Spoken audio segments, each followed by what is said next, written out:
नमस्कार। आज प्रारंभ में ही मन की बात एक फ़ोन कॉल से ही शुरू करते हैं। आदरणीय प्रधानमंत्री जी, मैं कोमल त्रिपाठी मेरठ से बोल रही हूँ। 28 तारीख को नेशनल साइंस डे है। इंडिया की प्रोग्रेस और उसका ग्रोथ साइंस से पूरी तरह से जुड़ा हुआ है। जितना ही हम इसमें रिसर्च और इनोवेशन करेंगे, उतना ही हम आगे बढ़ेंगे और प्रॉस्पर करेंगे। क्या आप हमारे युवाओं को मोटिवेट करने के लिए कुछ ऐसे शब्द कह सकते हैं जिससे कि वो साइंटिफिक तरीके से अपनी सोच को आगे बढ़ाएं और हमारे देश को भी आगे बढ़ा सकें? धन्यवाद। आपके फ़ोन कॉल के लिए बहुत-बहुत धन्यवाद। विज्ञान को लेकर ढेर सारे प्रश्न मेरे युवा साथियों ने मुझे पूछे हैं, कुछ न कुछ लिखते रहते हैं। हमने देखा है कि समुद्र का रंग नीला नज़र आता है, लेकिन हम अपने दैनिक जीवन के अनुभवों से जानते हैं कि पानी का कोई रंग नहीं होता है। क्या कभी हमने सोचा है कि नदी हो, समंदर हो, पानी रंगीन क्यों हो जाता है? यही प्रश्न 1920 के दशक में एक युवक के मन में आया था। इसी प्रश्न ने आधुनिक भारत के एक महान वैज्ञानिक को जन्म दिया। जब हम विज्ञान की बात करते हैं तो सबसे पहले भारत रत्न सर सीवी रमन का नाम हमारे सामने आता है। उन्हें लाइट स्कैटरिंग यानी प्रकाश के प्रकीर्णन पर उत्कृष्ट कार्य के लिए नोबेल पुरस्कार प्रदान किया गया था। उनकी ये खोज रमन इफ़ेक्ट के नाम से प्रसिद्ध है।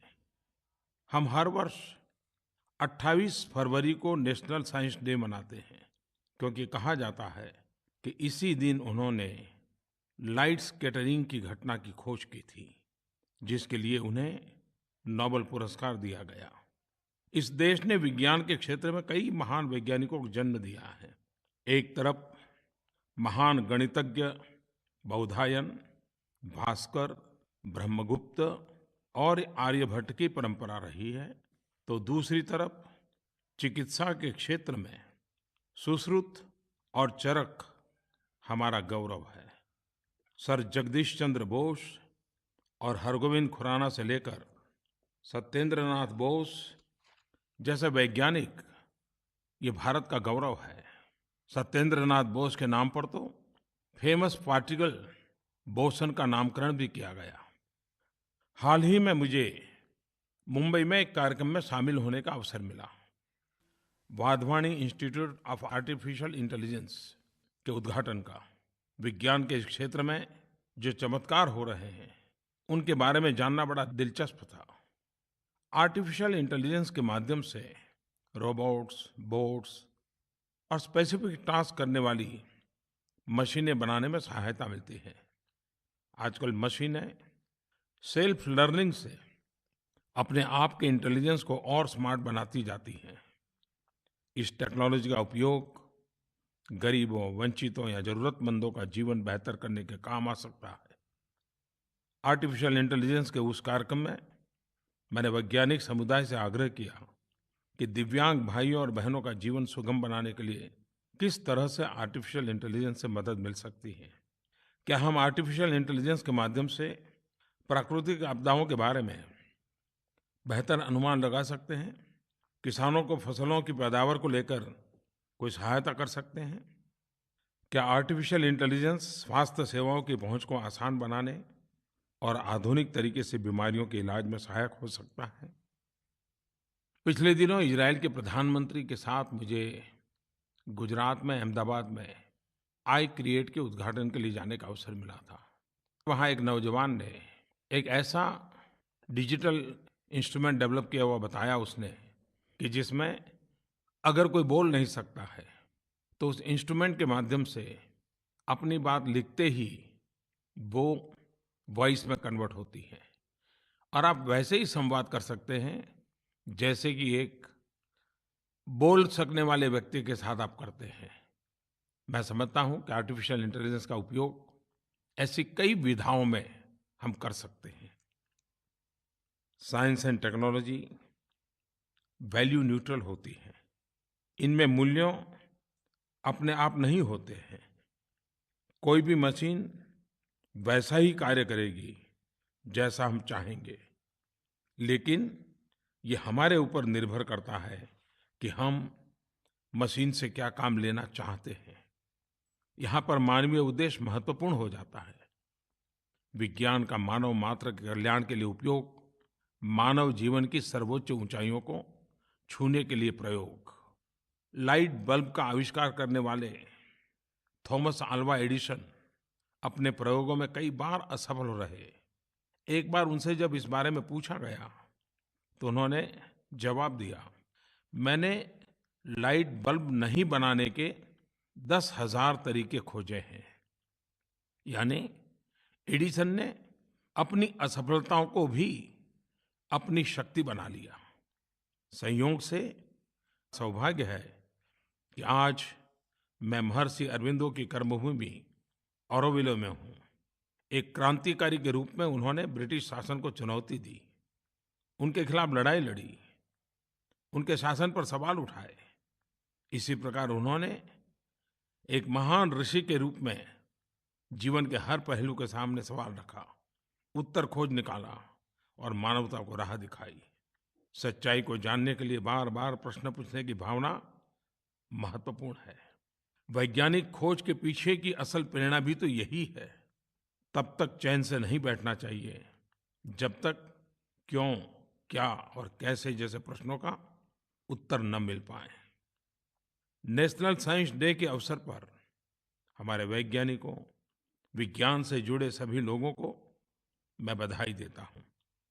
हमारी युवा पीढ़ी सत्य और ज्ञान की खोज के लिए प्रेरित हो, विज्ञान की मदद से समाज की सेवा करने के लिए प्रेरित हो, इसके लिए मेरी बहुत बहुत शुभकामनाएं हैं। साथियों, क्राइसिस के समय सेफ्टी, डिजास्टर, इन सारे विषयों पर मुझे बहुत बार बहुत कुछ संदेश आते रहते हैं, लोग मुझे कुछ न कुछ लिखते रहते हैं। पुणे से श्रीमान रविंद्र सिंह ने नरेंद्र मोदी मोबाइल ऐप पर अपने कमेंट में ऑक्यूपेशनल सेफ्टी पर बात की है। उन्होंने लिखा है कि हमारे देश में फैक्ट्रीज और कंस्ट्रक्शन साइट्स पर सेफ्टी स्टैंडर्ड उतने अच्छे नहीं हैं। अगले 4 मार्च को भारत का नेशनल सेफ्टी डे है, तो प्रधानमंत्री अपने मन की बात कार्यक्रम में सेफ्टी पर बात करें ताकि लोगों में सेफ्टी को लेकर जागरूकता बढ़े। जब हम पब्लिक सेफ्टी की बात करते हैं तो 2 चीजें बहुत महत्वपूर्ण होती हैं, प्रोएक्टिवनेस और दूसरा है प्रिपेयर्डनेस। सेफ्टी 2 प्रकार की होती हैं, एक वो जो आपदा के समय जरूरी होती हैं, सेफ्टी ड्यूरिंग डिजास्टर्स, और दूसरी वो जिसकी दैनिक जीवन में आवश्यकता पड़ती है, सेफ्टी इन एवरीडे लाइफ। अगर हम दैनिक जीवन में सेफ्टी को लेकर जागरूक नहीं है, उसे हासिल नहीं कर पा रहे हैं, तो फिर आपदा के दौरान इसे पाना मुश्किल हो जाता है। हम सब बहुत बार रास्तों पर लिखे हुए बोर्ड पढ़ते हैं, उसमें लिखा होता है, सतर्कता हटी दुर्घटना घटी, एक भूल करे नुकसान, छीने खुशियां और मुस्कान, इतनी जल्दी न दुनिया छोड़ो, सुरक्षा से अब नाता जोड़ो, सुरक्षा से न करो कोई मस्ती, वरना जिंदगी होगी सस्ती। उससे आगे उन वाक्य का हमारे जीवन में कभी कभी कोई उपयोग ही नहीं होता है। प्राकृतिक आपदाओं को अगर छोड़ दें तो ज्यादातर दुर्घटनाएं हमारी कोई न कोई गलती का परिणाम होती है। अगर हम सतर्क रहें, आवश्यक नियमों का पालन करें, तो हम अपने जीवन की तो रक्षा कर ही सकते हैं, लेकिन बहुत बड़ी दुर्घटनाओं से भी हम समाज को बचा सकते हैं। कभी-कभी हमने देखा है कि वर्क प्लेस पर सेफ्टी को लेकर बहुत सूत्र लिखे गए होते हैं, लेकिन जब देखते हैं तो कहीं पर उसका पालन नजर नहीं आता है।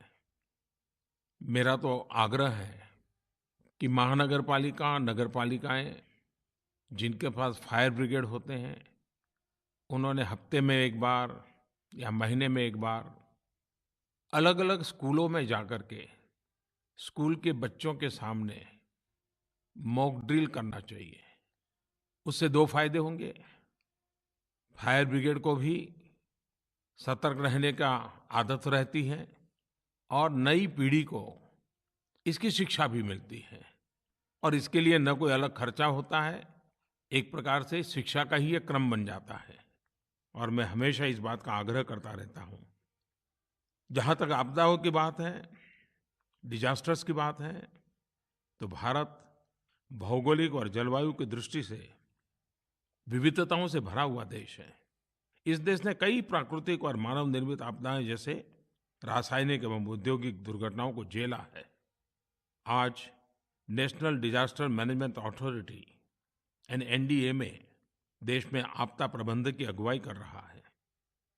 भूकंप हो, बाढ़ हो, साइक्लोन हो, भूस्खलन हो, जैसे विभिन्न आपदाओं को रेस्क्यू ऑपरेशन हो, एनडीएमए तुरंत पहुंचता है। उन्होंने गाइडलाइंस भी जारी किए हैं। साथ-साथ वो कैपेसिटी बिल्डिंग के लिए लगातार ट्रेनिंग के काम भी करते रहते हैं। बाढ़, साइक्लोन के खतरे में होने वाले जिलों में वॉलंटियर्स के प्रशिक्षण के लिए भी आपदा मित्र नाम की पहल की गई है। प्रशिक्षण और जागरूकता का बहुत महत्वपूर्ण रोल है।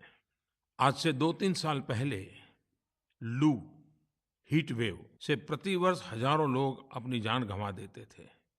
इसके बाद एनडीएमए ने हीट वेव के प्रबंधन के लिए वर्कशॉप आयोजित किए, लोगों में जागरूकता पैदा करने के लिए अभियान चलाया, मौसम विभाग ने सटीक पूर्वानुमान लगाए। सबकी भागीदारी से एक अच्छा परिणाम सामने आया। 2017 में लू से होने वाली मौतों की संख्या अप्रत्याशित रूप से घटकर करीब-करीब 220 पर आ गई। इससे पता चलता है कि अगर हम सुरक्षा को प्राथमिकता देते हैं, हम सुरक्षा प्राप्त कर सकते हैं।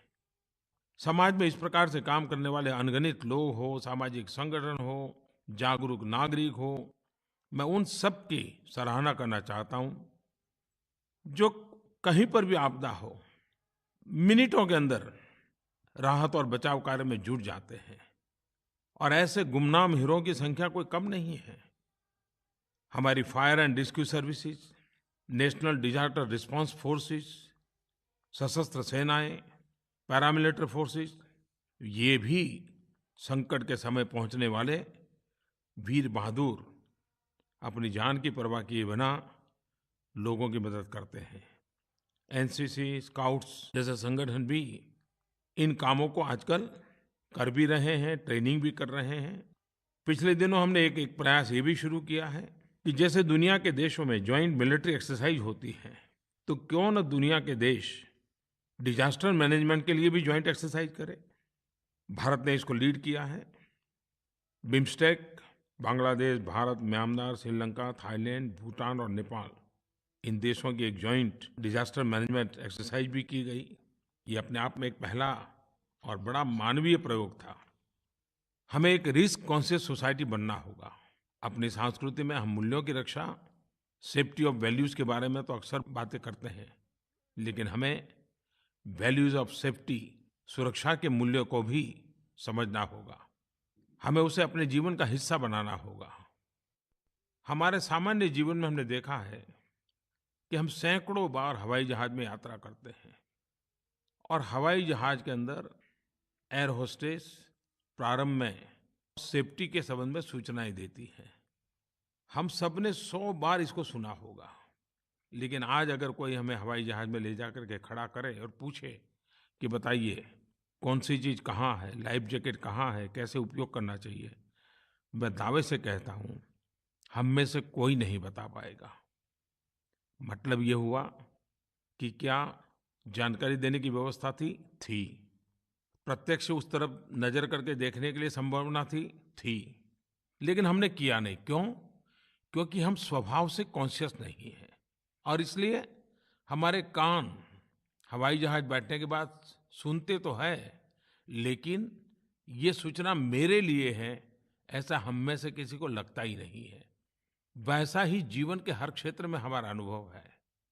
हम ये न सोचें कि सेफ्टी किसी और के लिए है। अगर हम सब अपनी सेफ्टी के लिए सजग हो जाएं, तो समाज की सेफ्टी का भाव भी अंतर्निहित होता है। मेरे प्यारे देशवासियों, इस बार बजट में स्वच्छ भारत के तहत गांवों के लिए बायोगैस के माध्यम से वेस्ट टू वेल्थ और वेस्ट टू एनर्जी बनाने पर जोर दिया गया। इसके लिए पहल शुरू की गई और इसे नाम दिया गया गोबर धन, galvanising organic bio agro resource.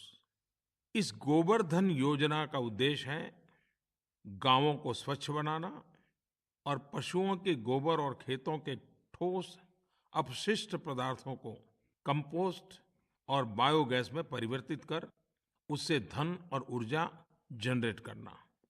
Bharat में मवेशियों की आबादी लगभग 30 करोड़ है और गोबर का उत्पादन प्रतिदिन लगभग 30 लाख टन है। कुछ यूरोपीय देश और चीन पशुओं के गोबर और अन्य जैविक अपशिष्ट का उपयोग ऊर्जा के उत्पादन के लिए करते हैं, लेकिन भारत में इसकी पूर्ण क्षमता का उपयोग नहीं हो रहा था। स्वच्छ भारत मिशन ग्रामीण के अंतर्गत अब इस दिशा में हम आगे बढ़ रहे हैं।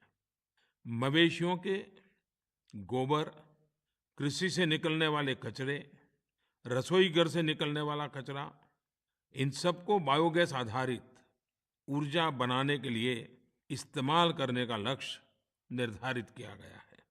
गोबर धन योजना के तहत ग्रामीण भारत में किसानों, बहनों, भाइयों को प्रोत्साहित किया जाएगा कि वो गोबर और कचरे को सिर्फ वेस्ट के रूप में नहीं, बल्कि आय के स्रोत के रूप में देखें। गोबर धन योजना से ग्रामीण क्षेत्रों को कई लाभ मिलेंगे। गांव को स्वच्छ रखने में मदद मिलेगी, पशु आरोग्य बेहतर होगा और उत्पादकता बढ़ेगी।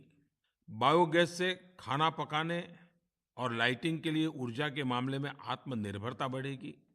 किसानों एवं पशुपालकों को आमदनी बढ़ाने में मदद मिलेगी। वेस्ट कलेक्शन, ट्रांसपोर्टेशन, बायोगैस की बिक्री आदि के लिए नई नौकरियों के अवसर मिलेंगे। गोबर धन योजना की सुचारू व्यवस्था के लिए एक ऑनलाइन ट्रेडिंग प्लेटफॉर्म भी बनाया जाएगा, जो किसानों को खरीदारों से कनेक्ट करेगा, ताकि किसानों को गोबर और एग्रीकल्चर वेस्ट का सही दाम मिल सके। मैं उद्यमियों, विशेष रूप से ग्रामीण भारत में रह रही अपनी बहनों से आग्रह करता हूं कि आप आगे आएं, सेल्फ हेल्प ग्रुप बनाकर, सहकारी समितियां बनाकर इस अवसर का पूरा लाभ उठाएं। मैं आपको आमंत्रित करता हूं, clean energy and green jobs के इस आंदोलन के भागीदार बने। अपने गांव में वेस्ट को वेल्थ में परिवर्तन करने और गोबर से गोबर धन बनाने की दिशा में पहल करें। मेरे प्यारे देशवासियों, आज तक हम music festival, food festival, film festival, न जाने कितने कितने प्रकार के फेस्टिवल के बारे में सुनते आए हैं, लेकिन छत्तीसगढ़ के रायपुर ने एक अनूठा प्रयास करते हुए राज्य का पहला कचरा महोत्सव आयोजित किया गया। रायपुर नगर निगम द्वारा आयोजित इस महोत्सव के पीछे जो उद्देश्य था, वह था स्वच्छता को लेकर जागरूकता, शहर के वेस्ट का क्रिएटिवली यूज करना और गार्बेज को रीयूज करने के विभिन्न तरीकों के बारे में जागरूकता पैदा करना। इस महोत्सव के दौरान तरह तरह की एक्टिविटी हुई, जिसमें छात्रों से लेकर बड़ों तक हर कोई शामिल हुआ। कचरे का उपयोग करके अलग अलग तरह की कलाकृतियां बनाई गई। वेस्ट मैनेजमेंट के सभी पहलुओं पर लोगों को शिक्षित करने के लिए वर्कशॉप आयोजित किए गए। स्वच्छता के थीम पर म्यूजिक परफॉर्मेंस हुई, आर्ट वर्क बनाए गए। रायपुर से प्रेरित होकर अन्य जिलों में भी अलग अलग तरह के कचरा उत्सव हुए। हर किसी ने अपनी अपनी तरफ से पहल करते हुए स्वच्छता को लेकर इनोवेटिव आइडियाज शेयर किए, चर्चाएं की, कविता पाठ हुए।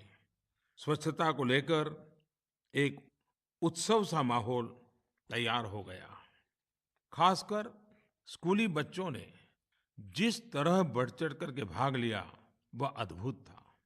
वेस्ट मैनेजमेंट और स्वच्छता के महत्व को जिस अभिनव तरीके से इस महोत्सव में प्रदर्शित किया गया, इसके लिए रायपुर नगर निगम, पूरे छत्तीसगढ़ की जनता और वहाँ की सरकार और प्रशासन को मैं ढेरों बधाइयाँ देता हूँ।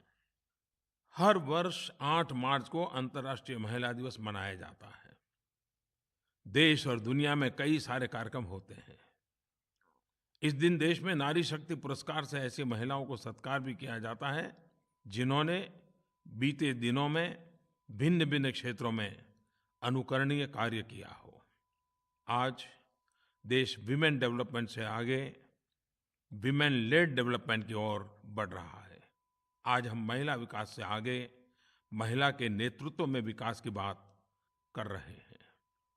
इस अवसर पर मुझे स्वामी विवेकानंद के वचन याद आते हैं। उन्होंने कहा था, the idea of perfect womanhood is perfect independence. 125 वर्ष पहले स्वामी जी का यह विचार भारतीय संस्कृति में नारी शक्ति के चिंतन को व्यक्त करता है। आज सामाजिक आर्थिक जीवन के हर क्षेत्र में महिलाओं की बराबरी की भागीदारी सुनिश्चित करना, ये हम सबका कर्तव्य है, ये हम सबकी जिम्मेवारी है। हम उस परंपरा का हिस्सा हैं जहाँ पुरुषों की पहचान नारियों से होती थी। यशोदानंदन, कौशल्यानंदन, गांधारी पुत्र, यही पहचान होती थी किसी बेटे की।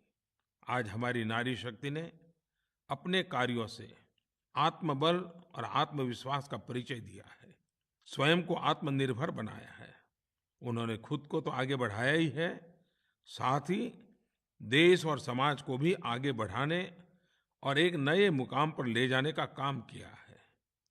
आखिर हमारा न्यू इंडिया का सपना यही तो है, जहां नारी सशक्त हो, सबल हो, देश के समग्र विकास में बराबर की भागीदार हो।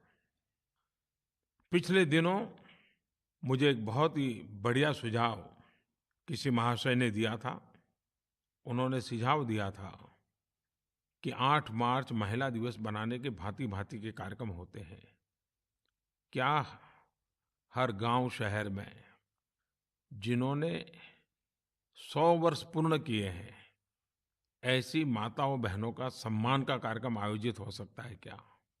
और उसमें एक लंबे जीवन की बातें की जा सकती है क्या? मुझे विचार अच्छा लगा, आप तक पहुंचा रहा हूं। नारी शक्ति क्या कर सकती है? आपको ढेर सारे उदाहरण मिलेंगे। अगर आप अगल-बगल में झांकेंगे तो कुछ न कुछ ऐसी कहानियां आपके जीवन को प्रेरणा देगी। अभी-अभी झारखंड से मुझे एक समाचार मिला। स्वच्छ भारत अभियान के अंतर्गत झारखंड में लगभग 15 लाख महिलाओं ने, ये आंकड़ा छोटा नहीं है, 15 लाख महिलाओं ने संगठित होकर 1 माह का स्वच्छता अभियान चलाया। 26 जनवरी 2018 से प्रारंभ हुए इस अभियान के अंतर्गत मात्र 20 दिन में इन महिलाओं ने 1,70,000 शौचालयों का निर्माण कर एक नई मिसाल कायम की है।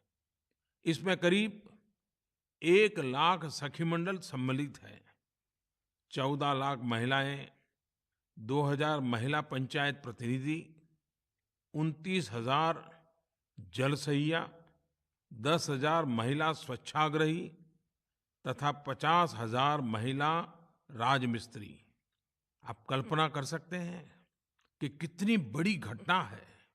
झारखंड की इन महिलाओं ने दिखाया है कि नारी शक्ति स्वच्छ भारत अभियान की एक ऐसी शक्ति है जो समाज जीवन में स्वच्छता के अभियान को, स्वच्छता के संस्कार को प्रभावी ढंग से जन सामान्य के स्वभाव में परिवर्तित करके रहेगी।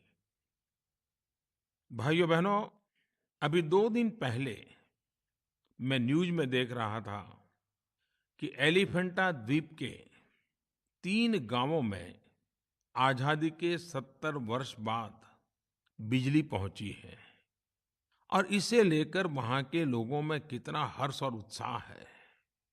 आप सब भली भांति जानते हैं, एलिफेंटा द्वीप मुंबई से समुद्र में 10 किलोमीटर दूर है।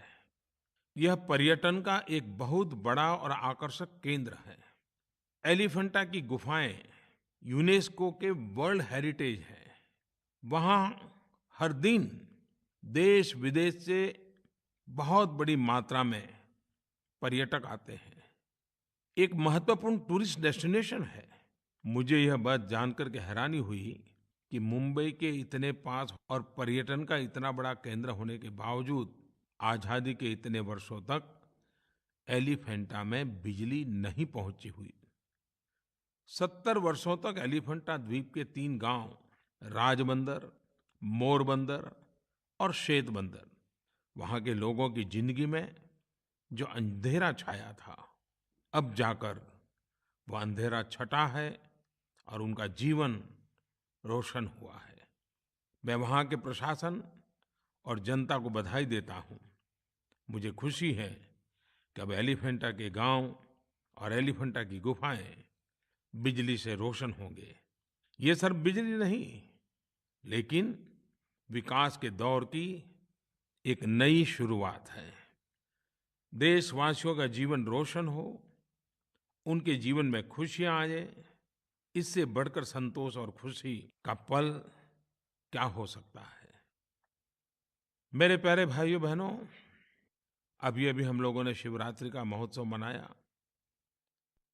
अब मार्च का महीना, लहलहाते फसलों से सजे खेत, अटखेलियां करती गेहूं की सुनहरी बालियां और मन को पुलकित करने वाली आम के मंजर की शोभा, यही तो इस महीने की विशेषता है। लेकिन यह महीना होली के त्योहार के लिए भी हम सभी का अत्यंत प्रिय है।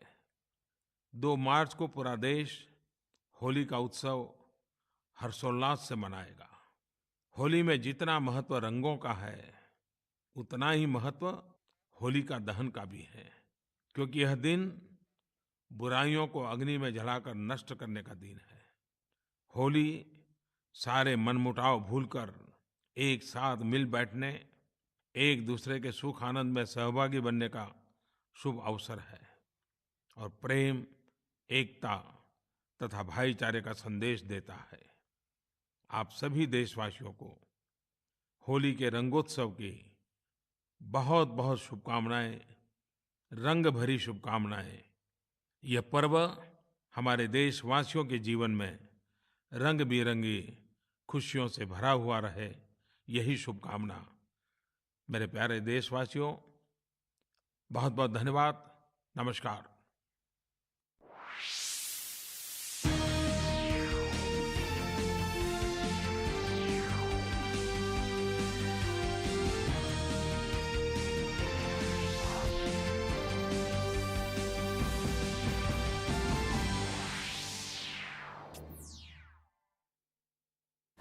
क्या त्रिपुरा में 25 साल का वर्चस्व रहेगा बरकरार? क्या होगा? चलो पलटाए का नारा बुलंद, जीतेगी भाजपा या फिर बनी रहेगी माणिक की सरकार? नागालैंड में फिर होगी भाजपा गठबंधन की वापसी या बदलाव के